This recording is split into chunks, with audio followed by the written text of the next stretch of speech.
বদসুরত নাটকের 33 নম্বর পর্বে এবার দেখবেন যে মজনু কিন্তু সকল প্যাঁচ বাঁচিয়ে এবার মায়ের সংসার ভেঙে দিয়েছে। অর্থাৎ মায়ের জামাই বদরুল কিন্তু এবার মায়াকে সত্যি সত্যি ডিভোর্স দিয়ে দিবে এবং তার টাকাও ফেরত দিয়ে দিবে। এ নিয়ে মায়ের সাথে কথা হয়েছে। মায়া কিন্তু তার কাছ থেকে কোনো টাকা পয়সা নিবে না।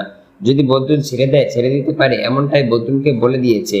কিন্তু মজনু এই সকল কাজ করেছে মায়াকে পাওয়ার জন্য। মজনু চায় মায়াকে বিয়ে করতে, তাই তো মিথ্যা অপবাদ দিয়ে এবার মজনু তার সংসারটা ভেঙে দিল।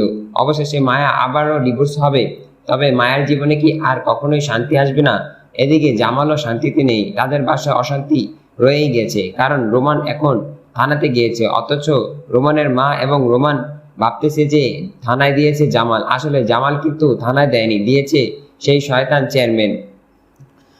তো রোমানকে ছাড়াতে গিয়েছিল সেই জামাল, কিন্তু জামালকে অপমান করেছে রোমান। তাই তো জামাল এখন কোনো দিশে হারা হয়ে গেছে। এদিকে জামাল বাসা অশান্তি লেগে আছে মরিয়মের সাথে এবার মারামারি পর্যায়ে চলে গেছে সেই রোমানের বোনের সাথে। কারণ রোমানের বোন তার প্রেমিকাকে নিয়ে বাসায় এসেছে। এ নিয়ে মরিয়মের সাথে অনেক মারামারি হয়েছে, ঝগড়া হয়েছে। এই বিচার করতে করতে জামালও শেষ হয়ে যাচ্ছে। জামাল কি করবে কিছুই বুঝতে পারছে না। একদিকে মায়াকে ছেড়ে জামাল অশান্তিতে রয়েছে, আরেকদিকে মরিয়মকে বিয়ে করে এখন বাসায় আরেক অশান্তি সৃষ্টি হয়েছে জামালের শান্তিতে নেই, মায়াও শান্তিতে নেই। তবে কি মায়া এবং জামাল আবার বিয়ে করার সিদ্ধান্ত নিবে? কি ঘটতে যাচ্ছে এই নাটকের 33 নম্বর পর্বে? 33 নম্বর পর্বটি দেখতে পারবেন আগামী শুক্রবার বিকাল 3:30 শুধুমাত্র ইগল ইসলামিক নাটক ইউটিউব চ্যানেলে। অর্থাৎ আগামী 17 এপ্রিল আসতে চলেছে এই নাটকের 33 নম্বর পর্ব।